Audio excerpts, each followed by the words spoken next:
we see them taking their usual places on various hammocks and chairs. Various hammocks and chairs.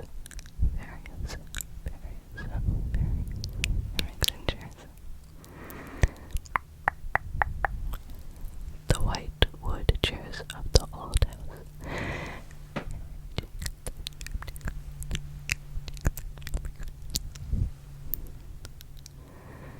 Does it matter where the birds go? Does it even matter what species they are? They leave here, that's the point. First their bodies, then their sad cries, and from that moment cease to exist for us.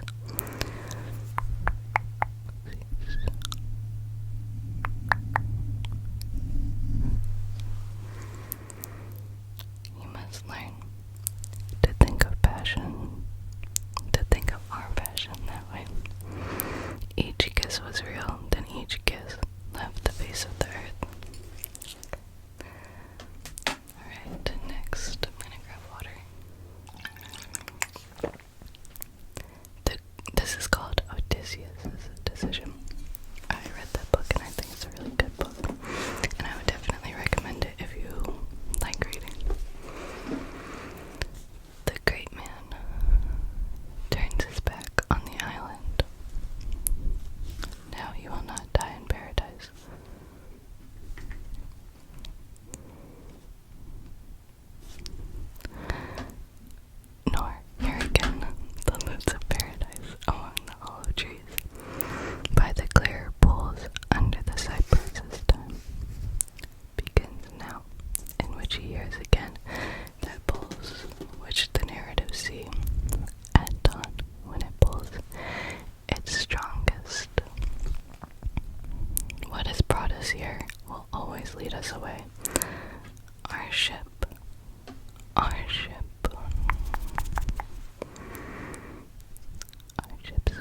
over loyalty. In the name of that bond, I refuse you such a feeling for your wife, and will let you rest with her. I refuse you sleep again if I cannot have you. That's deep. Alright, and then Cersei's grief. In the end, I made myself known to your wife as a god would. In her own house in Ithaca, a voice without a body, she paused in her weaving, her head turning first to the right, then left. Though it was hopeless, of course, to trace that sound to any objective source, I doubt she will return to her loom with what she knows now. When you see her